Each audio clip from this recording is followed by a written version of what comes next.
Bienvenue à tous dans ce nouvel épisode de Secrets de cœur, le rendez-vous des passionnés du chant choral.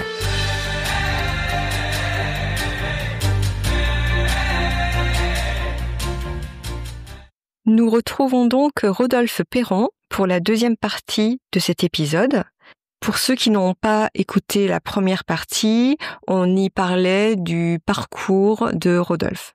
Dans cette deuxième partie, nous allons aborder les différents moments de la vie d'une chorale, des répétitions jusqu'au concert. Voilà, je laisse la parole à Rodolphe.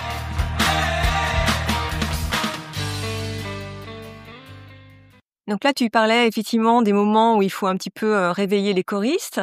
Et ceux qui te connaissent savent que tu es plein d'humour, débordant de jeux de mots, contrepétrie et autre chose.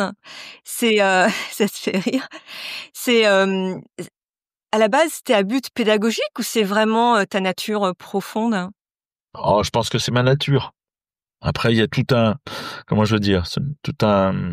background, on va dire, d'enfance qui fait qu'à un moment donné, je m'en suis servi comme une arme peut-être de séduction aussi, je pense, à une époque, effectivement, où j'avais pas, par rapport à la gente féminine à l'époque, j'avais pas forcément le profil de mes copains, potes, déjà dans mes choristes et tout ça, qui étaient plus séducteurs que moi, où moi je savais pas comment faire. Et je pense que j'utilisais déjà cette arme-là, en fait, de l'humour. C'était une autre façon. Puis aussi, je l'ai vu quand j'ai démarré au Chœur de France aussi, et quand j'ai démarré tout court, c'est-à-dire de se retrouver devant une assistance qui est toute oui et qui attend de nous. On peut pas être à 100%, à 99% du temps. Et qu'à un moment donné, j'ai compris aussi que à la manière d'une cocotte minute, c'est-à-dire quand on entend que la cocotte minute elle est sous pression parce que le petit bouchon il se met à tourner très vite et on entend ce bruit. Et la seule façon en fait de faire relâcher la pression, c'est d'enlever le bouchon. Alors ça sort très fort et ensuite après. Et je pense que c'est une façon aussi moi, c'est-à-dire dans l'humour, c'est à un moment donné de relâcher la tension. Hop, on se détend, on rigole à mon coup et puis de recapter après l'auditoire après avoir fait ce relâchement d'attention. Je pense qu'on en a un petit peu tous besoin et rire c'est thérapique aussi. Enfin voilà, il y a des moments, on peut pas le faire toute la journée, mais voilà. Ensuite après les jeux de mots, c'était un peu familial entre mon père et mon frère et à table, ça a toujours été ça, les jeux de mots, les associations de mots, même à des moments où que ma mère faisait ce signe-là en disant stop, maintenant on mange parce que elle était pas dans ce deal-là, et elle nous suivait plus quoi. Il y avait des moments elle en pouvait plus. Donc et que des fois je vois même mon père il se met à pouffer de rire avant même d'avoir dit sa blague et je dis il a un truc à nous préparer à nous dire. Donc voilà. Et mon frère est un peu pareil. Donc c'était un peu un sport familial qui fait que voilà c'est une façon d'être aussi. Après des fois je le dis moi je me fais la blague déjà pour moi tout seul, des fois il y a que moi que ça fait rire. Il y en a qui comprennent pas non plus ou qui comprennent après avec le et je me dis sur le coup moi c'est vraiment je pense pour moi au début dans les répétitions pour gérer ce stress le premier week-end où Jean-Claude nous a laissé tout seul devant 200 personnes puis qui nous scrutaient parce que ils avaient quand même faut voir le contexte de l'époque, ils n'avaient eu que Jean-Claude et déjà c'est qui ce gars qui débarque qu'on connaît de nulle part et pourquoi Jean-Claude nous a laissé tomber, c'était ça chez certains, pourquoi il nous a mis quelqu'un d'autre et puis donc on était scrutés, regardés, et c'était une telle tension, donc moi que mon arme pour faire tout relâcher ça est chez moi en premier. Et puis voilà, avec le temps aussi, ceux qui me connaissaient à l'époque, je pouvais vider des litres de transpiration pendant que je dirigeais et je faisais, je pense, 20 fois plus de gestes que je fais maintenant parce que c'était une gestion du stress aussi. C'est qu'à un moment donné, c'est le corps, il exprime ce côté cocotte minute que je pouvais avoir par le stress. Parce que là aussi, j'ai été aussi, par rapport à ce qu'on disait tout à l'heure, je me suis pas toujours senti légitime, c'est-à-dire que par rapport à un Jean-Claude que moi j'ai connu en tant que chef de chœur, donc je l'ai admiré beaucoup, me retrouver dans son équipe alors que j'étais autodidacte, je me suis dit il y a un truc qui va pas là. Dans un pays quand même où la notion, parce qu'on me le pose toujours la question, t'es chef de chœur, t'as quel diplôme? Parce que ça en France c'est vraiment le truc, le Graal des Graals, c'est les diplômes et tout ce qui va avec. Et donc je me suis senti toujours au début en tout cas en position un peu d'infériorité, l'impression en fait que je prenais la place de quelqu'un d'autre parce que j'avais pas dans le modèle français les diplômes pour le faire. Et donc du coup il a fallu que que je trouve une autre façon un petit peu de me sentir légitime, ou en tout cas à ma place, parce qu'à un moment, une fois qu'on est à 15 heures devant 200 choristes et qu'on a jusqu'à 20 heures, on peut pas se défiler ou dire finalement ça va pas le faire et je m'en vais, quoi. Donc il y a bien des fois les premiers week-ends où si j'avais pu être petite souris pour aller dans un trou et me planquer, j'aurais été. Mais c'est ça qui est formateur, et je pense que Jean-Claude le savait aussi, c'est-à-dire il y a un côté très violent de nous mettre comme ça en situation avec plein de gens, mais en même temps c'est hyper formateur parce qu'on est obligé de se blinder, on est obligé d'y aller, voilà.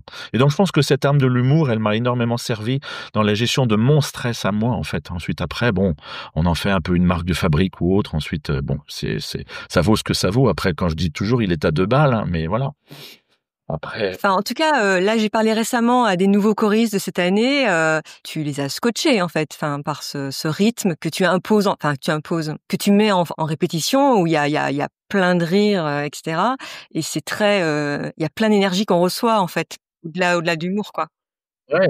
Moi, après, en rentrant, je suis vidé, hein. C'est là que je comprends le lundi matin, c'est pas une phase dépressive, mais c'est vraiment en mode coma. Parce que voilà, après, moi, dans ma conception, c'est pareil. Soit j'y suis à 200%, soit j'y suis pas. Alors après, on est humains, on a aussi voilà.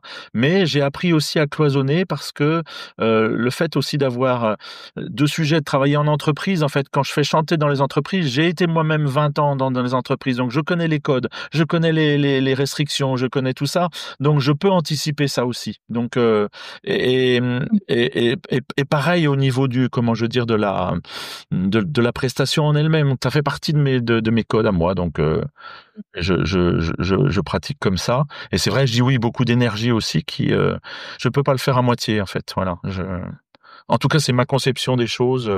Et puis je me dis, enfin, je dis souvent, c'est pas grave, ça n'est que du chant choral, quoi, quelque part aussi. C'est à un moment donné, on peut travailler sérieusement, on a des enjeux. Quand on fait le Grand Rex, forcément, il faut qu'on soit prêt, il faut qu'on travaille, résultat. Mais en même temps, un moment de dédramatiser aussi pour mieux recapter derrière. Enfin, c'est vraiment comment je veux dire, c'est une façon d'agiter les manettes, en fait, c'est une forme de management aussi, hein, que j'ai eu aussi en tant que chef de service en entreprise aussi, à gérer, hein, d'une autre façon. Mais Alors, si on revient aux répétitions, le matin, on fait souvent des chauffes vocales, et c'est vrai que j'ai l'impression que tu ne nous fais jamais refaire 2 fois les mêmes exercices. non, Tu es hyper créatif en exercice. Où j'essaie. est-ce que tu trouves ces idées? Je sais pas, est-ce que vous avez des échanges entre chefs de chœur? Est-ce que vous avez, j'en sais rien, un WhatsApp géant, Non. avec des trucs et astuces, ou Il y a déjà un débat dans le monde du chant choral et ailleurs, et que notamment que j'ai pu appréhender avec Richard à ma formation, sur la nécessité ou pas de faire de l'échauffement vocal. Et c'est vrai que dans beaucoup de chorales, on passe quasiment une demi-heure sur 1 heure et demie de répétition à faire des lalali, lalalou, enfin voilà, des choses comme ça. Moi, j'estime, et je suis pas le seul à le dire, parce que d'autres coachs aussi, qu'à 20h30 le soir, et qu'on a parlé globalement toute la journée, on n'a pas besoin d'un échauffement des cordes vocales. D'ailleurs, on le fait pas à 15 heures le samedi quand on arrive. Par contre, oui, le matin, en fait, c'est de les réveiller, puisque souvent, quand on arrive, on a souvent pour les uns et les autres peu parlé. Donc voilà. Ensuite, après, les exercices. Alors, des fois, parce que je me rappelle pas d'une session sur l'autre. Après, j'ai mes petits codes aussi. Puis j'essaye aussi de créer par rapport toujours à, comment je veux dire, à un objectif premier, c'est-à-dire un réveil progressif des cordes vocales, et souvent dans le très grave, parce qu'en fait, plus on est dans les graves, moins les cordes vibrent. Donc, pour les échauffer et les réveiller tranquillement, il faut pas les agresser tout de suite. Et ensuite, après, on fait des exercices dans la montée, quoi, en fait. Sachant que quand on entend déjà le volume sonore des choristes avant qu'on commence la répétition le dimanche matin, on se dit qu'il y en a qui ont déjà les cordes vocales bien échauffées déjà depuis un bon bout de temps. Après, il y a des écoles pour ça, et souvent, moi, j'ai entendu dire aussi les gens qui font, voilà, ces petits loulis là, il y a même là, au bout d'un moment, je pense que on se fait plaisir, mais à 20h30, je vois pas beaucoup l'intérêt. Ensuite, après, c'est à nous, dans les répétitions du soir, moi, je m'arrange aussi pour que la première chanson soit pas quelque chose de violent, avec des sons de soprane qui sont, voilà, dans la stratosphère. Il faut aussi adapter. Puis la première chanson du dimanche matin aussi, on doit pouvoir trouver dans le répertoire quelque chose qui soit plus calme, quoi. Voilà, c'est ça aussi, c'est graduer l'ensemble. Mais non, j'ai pas de petit carnet. non? Non. C'est décevant peut-être, mais j'ai pas de petit carnet. Et après, je crée aussi. Puis je regarde beaucoup ce qui se fait aussi. Je suis abonné à des pages d'autres coachs vocaux. Je regarde beaucoup aussi d'autres chorales aux États-Unis notamment, des choses comme ça, où ils font du réveil vocal le matin. Et donc j'adapte avec des petites choses. Après, je pourrais aussi, mais par manque de temps, j'ai pas assez de temps pour structurer tout ça. Mais effectivement, ouais. Faut que ça reste une détente et un amusement, même cette phase-là. Faut pas que ce soit un truc, voilà. Donc voilà, c'est comme ça que je le conçois, mais je veux dire avec ce que je viens d'expliquer que pour moi, à part à 9 heures du matin ou 8 heures du matin, mais sinon autrement, elle est quand même pas très nécessaire. Vu de ma fenêtre, hein. Ensuite après, je suis disposé à entrer dans le débat s'il en fallait un. D'accord.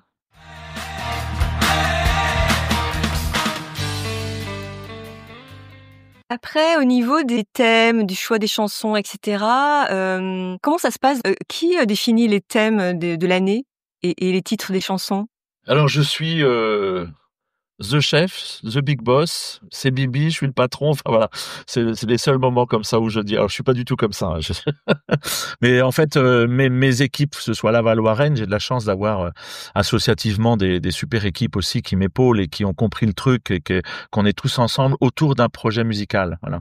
Et donc je le fais toujours en concertation. Je fais des propositions chaque année.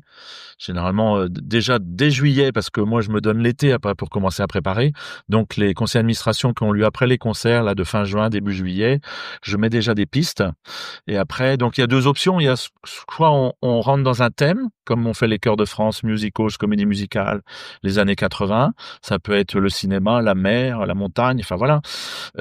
Sinon c'est ce que moi j'appelle un récital, c'est-à-dire des chansons qui n'ont pas de lien entre elles et puis qu'on agence le temps d'un spectacle pendant 2 heures quoi. Alors je trouve personnellement que le thème, ça enferme, c'est-à-dire ça nous oblige. Voilà, ça enferme. Après, c'est un choix, hein, c'est un choix. Et j'en ai eu fait aussi dans le passé, et peut-être que j'en referai. Il se trouve que dans mes chœurs de l'Ouest, là, ça fait quand même 4 ou 5 ans que je reste sur des répertoires parce qu'il y a plus de souplesse. Ensuite, après, j'ai toujours des ingrédients, on va dire favoris, c'est-à-dire le premier truc, c'est il faut des alternances entre chansons calmes et chansons rythmées. Moi, j'essaye toujours de le faire dans mes spectacles. Donc, si je dis j'ai 20 chansons, j'essaye globalement d'en avoir 10, on va dire plus ballades ou slow, et puis 10 qui sont un peu plus rythmées, soit jazz, soit pop, soit rock. Donc voilà, de façon à faire des alternances, parce que pendant le spectacle, les choristes aussi doivent se reposer, c'est-à-dire que 2 heures à fond les ballons, c'est pas facile. Enfin, humainement non plus, c'est pas quelque chose qu'on doit faire. Donc, d'avoir des repos, de pouvoir se poser sur des chansons plus calmes. Donc, c'est ça. Et ensuite, la deuxième règle de base, c'est que le spectacle, il doit toujours faire cette courbe ascendante avec un climax à la fin, voilà, et qui donne l'apothéose du spectacle. Et il faut éviter qu'il ait des montagnes russes ou qu'il redescende.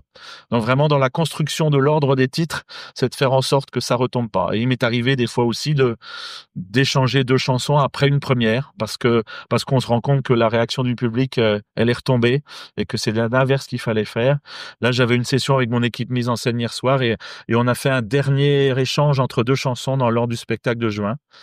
Mais les choristes sont habitués, hein, puis ils sont réactifs là-dessus aussi. Et donc, moi, je me dis que toujours, c'est dans l'intérêt du spectacle. Moi, quand je cherche des chansons, que je crée un ordre, autre chose, j'essaye toujours de me mettre dans la peau du spectateur et de me dire, si j'étais spectateur, qu'est-ce que je voudrais voir, qu'est-ce que je voudrais pas voir, qu'est-ce que je voudrais entendre, et si je finis le spectacle comme ça, est-ce que je serais satisfait du final qu'on m'a donné, voilà. C'est toujours dans cette réflexion-là et je consulte beaucoup aussi, mes choristes aussi, je demande beaucoup l'avis, mon pianiste aussi, voilà. Ensuite, après, je tranche, hein, parce que c'est mon job aussi de trancher, mais je suis beaucoup à l'écoute.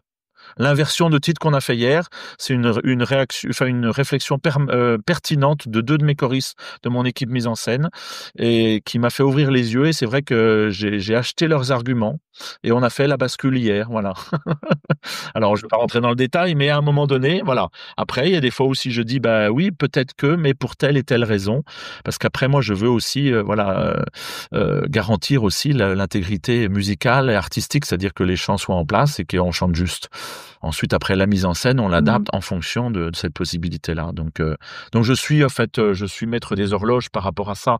C'est-à-dire que les gens aussi me font confiance. après régulièrement des choristes qui m'envoient des listes de chants en disant tiens celle-là, est-ce que tu l'as écoutée, est-ce que tu connais, ça pourrait être voilà. Donc c'est très interactif. Et puis ensuite, des fois aussi en pleine année, des fois je retire une chanson, c'est pas parce qu'elle est pas belle, mais qu'elle a pas sa place parmi les autres.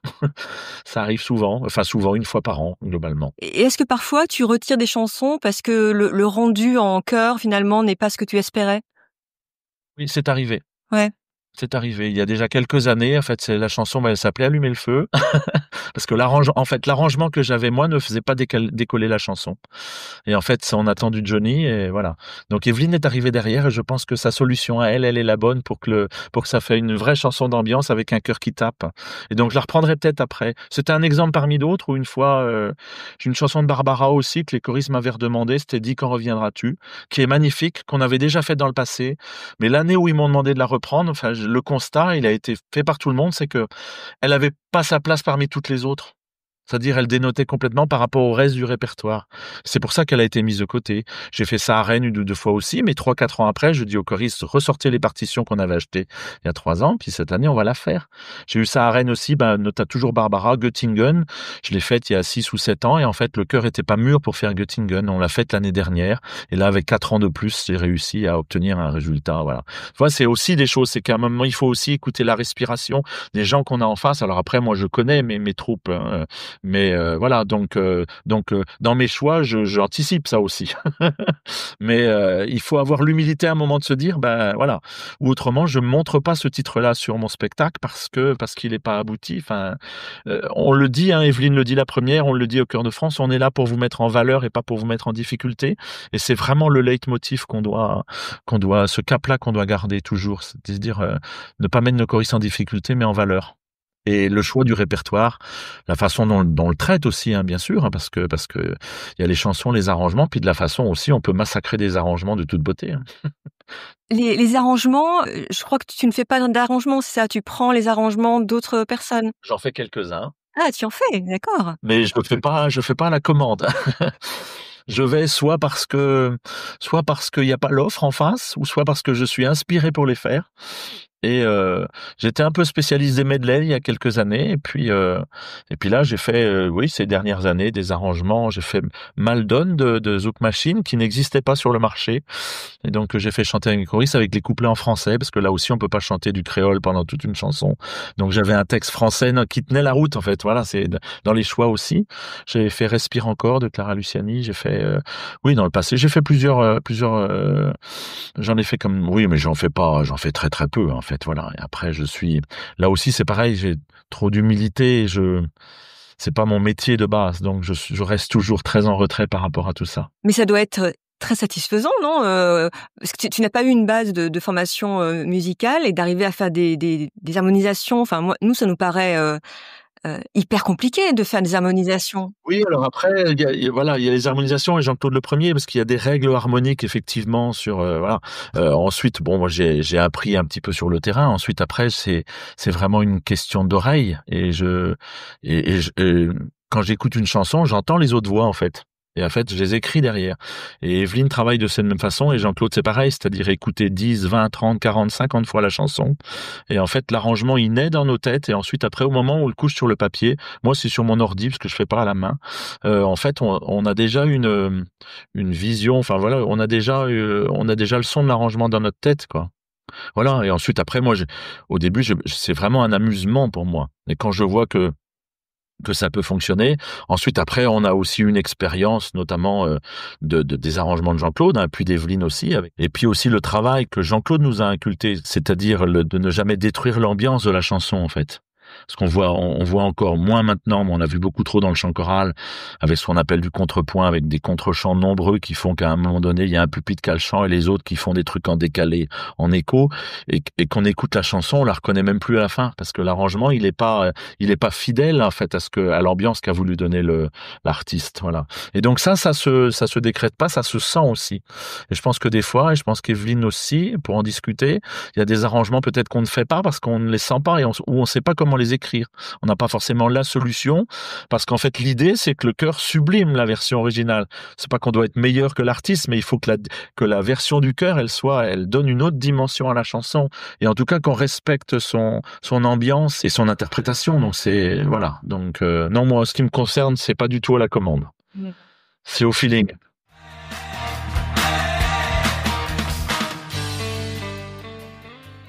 Régulièrement, tu fais donc des shows, des spectacles. Tu disais qu'au début où tu dirigeais les chœurs en répétition, il y avait du stress. Et quand tu montes sur scène, tu arrives quand même à prendre du plaisir ou c'est aussi que du stress, en fait? Ah oui, oui. Il y a un plaisir, oui, c'est sûr. Après, c'est une forte concentration. Parce qu'on fait en direction de chœur, et plus les chœurs sont grands en même temps, dans la façon de faire nos gestes et tout ça, il faut qu'on anticipe énormément. C'est-à-dire, vous êtes en train de chanter la fin du premier couplet, nous, on a déjà le refrain en tête. C'est-à-dire, pour appliquer le bon geste, un quart de seconde avant que vous chantiez la note pour que vous soyez en place, quoi. Ou de donner des petits signaux de mise en scène, des choses comme ça, anticiper. Donc, on doit toujours tout anticiper, en fait, nous, dans notre tête, on finit le morceau généralement 2 secondes avant vous, en fait. Si on fait, c'est un petit peu c'est la façon dont je le conçois. Ensuite, après, il y a le fait que, quels que soient les chœurs, on passe toute une année avec vous, enfin, avec les choristes, pour monter les chansons. Donc, on les travaille aussi. On arrive à un aboutissement qui fait que nous aussi, on les maîtrise parce que justement, elles ont été travaillées régulièrement et répétées. Donc, qui fait qu'on arrive sur scène, alors la seule différence, effectivement, c'est qu'on passe d'un pianiste en répétition à 5 musiciens live, ouais. Donc ça, c'est un autre son sur scène, c'est une autre, et puis par rapport à une répète où on peut se dire, tiens, le deuxième couplet, on l'a loupé, on va pouvoir le refaire. On peut pas dire au public, on va fermer le rideau, on révise le deuxième couplet, et dès qu'on est prêt, on revient vous la présenter. Donc c'est le côté adrénaline, de se dire, c'est one shot. Après, on n'est pas des robots, on n'est pas humains. Mais, voilà, faire en sorte que le spectacle se déroule, que le public qui soit là, qu'il assiste au truc, et ça en soi c'est je dirais le trac, certainement je l'ai avant de monter sur scène, oui. Après, ça reste un bon stress, je pense. Enfin voilà, c'est une plénitude aussi. Enfin voilà, quand on a la chance de diriger dans des salles comme Grand Rex et autres, enfin on mesure la chance qu'on a d'être sur scène dans des endroits mythiques. Quand on a fait les Zéniths à Paris et ailleurs, enfin c'est vrai que on mesure notre chance aussi. Et même dans les petites salles, hein, je veux dire, moi je dis aussi à mes choristes qu'il y ait 3 spectateurs dans la salle ou 3000, ils ont le droit au même spectacle. Alors c'est moins évident pour des choristes de chanter devant 3 que devant 3000. Parce qu'il faut, voilà, il y a le retour du public qui conditionne aussi mais non, après non, moi si je fais aussi ce métier aussi, c'est pour faire de la scène, parce que les répétitions c'est sympa, mais dans ma tête, par les répétitions, c'est qu'il y a un objectif derrière, il y a un aboutissement, de se dire on est en train de répéter pour donner ce résultat-là sur scène, quoi. Où on imagine déjà, voilà, le décor, comment ça va se passer, autre. Donc c'est une construction, c'est une création, quoi. Donc non, moi j'aime foncièrement faire de la scène, ouais, ouais. Après, dire que oui, il y a du stress, il y a du trac, mais beaucoup de concentration, hein, il faut être très concentré. Toujours veiller au grain, en fait. Et as-tu une chanson que tu as particulièrement aimé diriger? Il y en a trop? Il y en a plein. Après, comment je veux dire, dans les grandes chansons qui restent, enfin c'est des choses comme Memory. Alors c'est vrai que c'est toujours un peu celle qu'on cite, des grandes chansons comme ça, des Brel aussi, ça a été vraiment, voilà, parce qu'on a un tel ressent, enfin ce qui se dégage d'un chœur comme ça, quand ça chante bien en place et que c'est puissant, c'est un truc, enfin, on se prend à l'image des astronautes ou des gens qui se prennent des jets, là, l'accélération gravitationnelle. Et on se prend des choses comme ça, des chocs, voilà. Alors après, difficulté, c'est que pour rester, nous, dans le truc, parce qu'on a la suite à faire, il faut absorber cette émotion-là tout en la maîtrisant et en la canalisant. Mais c'est vrai qu'il y a eu des moments, et ensuite après, comment je veux dire, c'est fugace tout ça, je me rappelle, enfin, avoir eu le souvenir d'avoir fait, parce que Laval et Rennes ont fait quand même entre 10 et 15 dates par an, donc forcément les spectacles reviennent souvent, et de pas avoir eu, alors en fonction de la salle ou plein de choses, de pas avoir eu les mêmes sensations sur la même chanson d'un spectacle à l'autre. Qui fait qu'à un moment donné, la chanson elle est passée, puis on est passé à la suivante, et dans une autre salle, 1 mois ou 2 mois après, la même chanson, voilà, c'est des choses qui sont difficiles qui restent, comment je veux dire, dans le stade du non palpable, en fait, et de l'émotion, en fait. Et là-dessus, elle est au rendez-vous, elle l'est pas. Après, oui, je dis oui, les grandes chansons. Ensuite, après, j'ai pas de... Des chansons, non, parce que moi, comment je veux dire, je me cadre sur le spectacle en cours, et donc je suis entièrement dans le spectacle en cours. Ça m'est arrivé le même week-end de passer de faire 3 spectacles dans le même week-end en changeant de troupe, et j'arrive quand même à cloisonner en me disant le vendredi soir c'est tel spectacle avec telle troupe, et de A à Z je fais celui-là et je suis avec eux, et le lendemain je passe à une autre aventure. Donc Ouais, la concentration encore. vraiment vraiment de la concentration qui fait que voilà, pour que l'ensemble soit inébranlable et qu'on se casse pas la figure. C'est vraiment ça cette sensation, et c'est ça qui est agréable, cette sensation de plénitude, de dire bon, je suis ancré là, je suis en concentration, et je pense que ça va le faire. Voilà, et il faut que ça le fasse. Après, tout dépend aussi la façon dont se passent les balances et tout ça, les réglages, comme ça, qui conditionnent aussi un petit peu la suite. Donc, chaque jour, en fait, suffit sa peine dans ce monde-là aussi, et que la vérité d'une journée peut être ne pas être celle du lendemain, en fait. Voilà. Et est-ce que parfois tu passes de l'autre côté? Est-ce que parfois tu es spectateur de spectacles de chant choral? Trop rarement, parce que la problématique, c'est que la plupart des chorales se produisent le samedi ou le dimanche, et que je dis à chaque fois, je peux pas, j'ai chorale. Donc oui, c'est pas l'envie qui manque. Alors après, régulièrement, je vais au spectacle du Chœur Val-de-Saône d'Evelyne, parce qu'eux, ils font à chaque fois jeudi, vendredi, samedi, dimanche. Donc je peux m'arriver, voilà. J'ai vu aussi celui de Marie-Pierre il y a 2 ans, je crois aussi, à la Faveur, parce que c'était un vendredi soir et que je partais dans le sud le lendemain. Donc quand on arrive à optimiser nos déplacements, à faire ceci, ensuite après, c'est vrai que les chorales ici en local et autres. Alors l'avantage maintenant, c'est qu'elles se produisent beaucoup sur YouTube et sur Internet, donc on voit des prestations. Ça ne vaut pas le direct, effectivement, mais non, je suis des fois un petit peu frustré aussi, parce que j'ai des collègues chefs de chœur dans la région aussi, que je voudrais aussi voir ou de faire des échanges, mais je manque de temps pour tout ça. Donc, mais j'aime beaucoup, oui, j'aime beaucoup. Et dans tes équipes, est-ce qu'il y a des personnes qui justement font un peu une veille de ce qui se passe, des idées qu'il y a ailleurs? Est-ce qu'ils te ramènent ça ou pas? Non? Ça arrive. Des fois, oui, j'ai des retours. Comme ça, j'ai des choristes à Laval qui ont fait partie aussi, qui viennent d'autres régions, qui ont fait partie d'autres groupes, qui m'envoient régulièrement les infos. Ce que je fais, moi, sur Facebook notamment et Instagram, je suis abonné quasiment à la page d'une centaine ou 200 chorales. Je me documente beaucoup aussi, je regarde, voilà. C'est pas pour copier et autres, c'est, voilà. Parce que des fois, c'est inspirant. Des fois, c'est inspirant dans l'autre sens, c'est-à-dire ça, faudra pas qu'on fasse comme ça. Voilà, c'est tout. Après, c'est un ressenti, c'est autre chose, mais moi, je suis assez fan de ça aussi. Puis je pense que ça nous rassure à un moment donné aussi, de se dire bon, le chemin qu'on a pris, je pense qu'il est le bon, ou en tout cas, on n'est pas à côté de la plaque. À une époque, effectivement, où fleurissent d'autres grands mouvements que celui, voilà, auquel on appartient, comment je veux dire, les chœurs éphémères aussi sont de plus en plus présents. On s'inscrit pour un projet, pour un spectacle, et puis on rentre chez soi après. Donc on doit être aussi vigilant et à l'écoute de tout ça aussi, et vis-à-vis aussi de nos propres choristes, quoi. Donc voilà, il y a des tendances aussi comme le vieillissement de la population chorale, qui est un vrai sujet aussi, qui fait que moi j'ai encore, on va dire, 9 ans officiellement avant ma retraite, et que sans chercher à me dire je veux être en retraite, parce que je dis c'est plus loin possible, mais essayer de dessiner un peu mon atterrissage, de voir comment je vais faire et jusqu'à quand, tant que ma santé tiendra, avec mes cordes vocales aussi, hein, parce qu'après le reste, et puis de me dire c'est quoi la physiologie ou la physionomie du chant choral en France, de façon sociétale et pas musicale, en fait, hein, où on se rend compte, chanter un week-end, il faut quand même se dédier. Il y a des gens qui voudraient aussi, mais qui peuvent pas pour plein de raisons dans leur organisation se rendre disponibles pendant 2 jours. Il y en a d'autres au contraire qui préfèrent ça parce que ils sont intégrés dans la chanson pendant 2 jours, et puis d'autres qui préfèrent, c'est plus fugace, les 2 heures hebdomadaires, parce que dans les organisations, c'est tout ça aussi. L'âge des troupes, alors je suis pas en train de faire des crises de jeunisme ou pas, hein, mais c'est vrai que quand moi j'ai commencé dans le chant choral, majoritairement les gens avaient entre 35 et 45 ans. Les gens maintenant qui arrivent dans le chant choral, ce sont souvent des jeunes retraités qui sont en disponibilité. Voilà, pas tous bien sûr, hein, mais la tendance forte partout, elle est un petit peu comme ça. C'est peut-être pas une question d'âge, c'est peut-être qu'à un moment donné, on a perdu une partie des gens, ou est-ce que cette activité, elle est devenue un peu, je sais pas.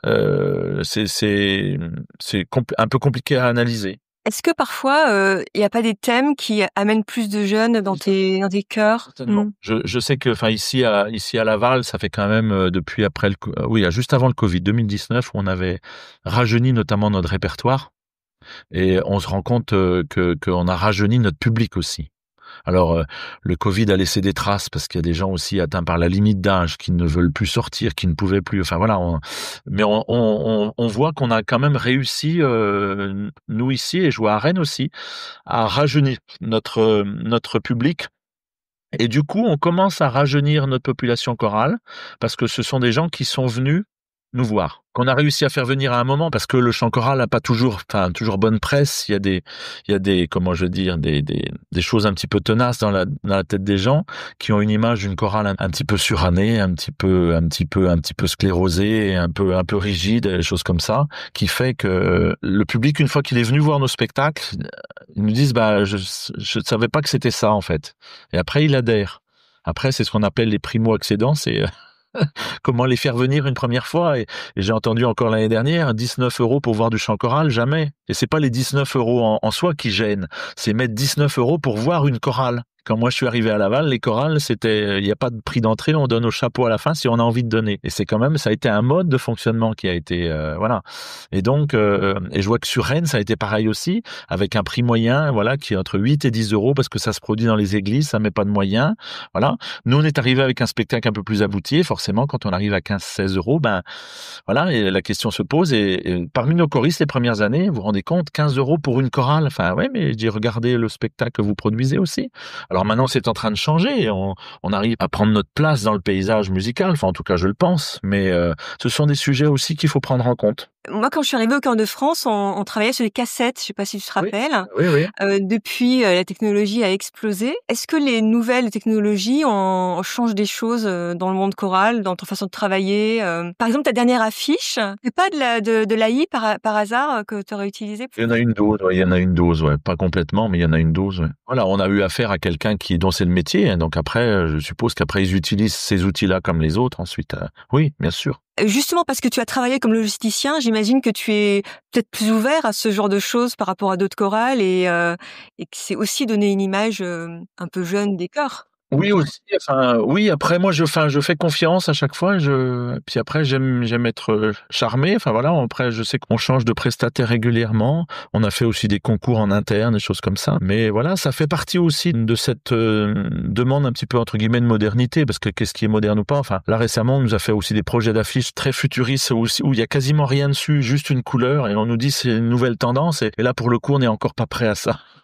On est un peu classique. Non, après, le côté logistique, moi je le dis, c'est dans l'optimisation, c'est-à-dire la capacité avec mes équipes, ça, de faire des rétro-planning, c'est-à-dire l'objectif, là, 20 juin concert, et comment on déroule tout ça, en fait. Et je suis en train de travailler dessus depuis ce matin aussi, sur une partie de tout ça, pour les régisseurs, les conducteurs et tout ça, de façon à travailler, regarder le nombre de répètes qui restent, toutes les choses qu'on a encore à faire et à valider. Et ça, de par mon métier, je sais faire aussi. Et mon président à Laval aussi est dans l'industrie, donc on a ces capacités-là aussi de faire en sorte que ça fonctionne. C'est le travail d'un régisseur général, quand il nous emmène pour un spectacle, il doit tout vérifier en amont pour que le jour J, en fait, tout soit en place. Un régisseur ou une présidente de chœur avec ses équipes. Donc en ça, c'est vrai que le métier, il aide aussi dans ce côté anticipation. Les déplacements, hein, sur certaines lignes où les capacités de TGV sont très limitées, notamment le dimanche soir, et qu'on est obligé aussi les uns et les autres. Et des fois, je donne les warnings aussi, voilà, en disant attention, tel week-end, c'est retour machin, zone de vacances, cette chose comme ça. Donc prenons nos billets 3 mois à l'avance, sinon autrement, on n'aura pas notre retour. Donc voilà, c'est des choses aussi, puisque j'ai été amené moi à l'époque dans le transport, les mois de mai qui sont des mois à pont où c'est très compliqué avec des jours fériés où les camions peuvent pas rouler, où les semaines font 3 jours au lieu de 5, et tous nos schémas logistiques sont bouleversés et c'est une horreur absolue. Et en ça, je suis content de plus le faire, notamment pour les mois de mai. Donc c'est vrai que capacité d'anticiper énormément pour essayer de déjouer toutes les petites choses, ce qu'on appelle la logistique culturelle.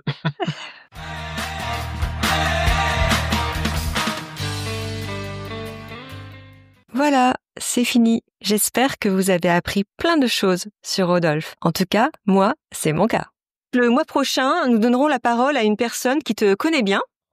Elle dit de toi que tu es son parrain de chœur. Est-ce que tu vois de qui je parle? Alors peut-être il y en a plusieurs, je vois Alette. C'est ça, bravo. Bravo. Ouais. Bravo, t'as gagné, Ah ouais, bravo. ouais. Et oui, oui, qui a fait l'école de Richard aussi Ouais, cette année, qui vient d'en sortir et qui commence son bonhomme de chemin en tant que voilà et qu'elle a aussi quitté le reste pour en faire vivre de sa passion. Et je pense que c'est bien parti pour elle, donc c'est cool. Ouais. très bien. Ouais, c'est pas évident de partir dans ces voies-là. Puis si je peux aussi avoir donné peut-être l'envie à quelqu'un comme Alette ou voilà de le faire. Comme moi j'ai eu une marraine aussi parce que la chef de chœur de Concarneau justement où j'ai rencontré Jean-Claude qui est décédé maintenant.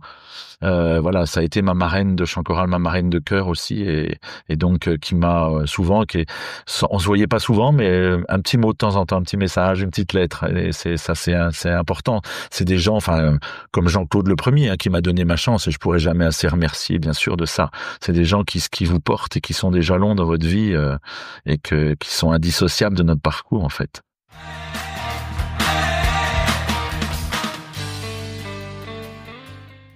Cet entretien a été mené par Corinne. Le chant n'est pas une pratique solitaire. Il réchauffe et réunit les cœurs. Alors, rejoignez vite un ensemble vocal.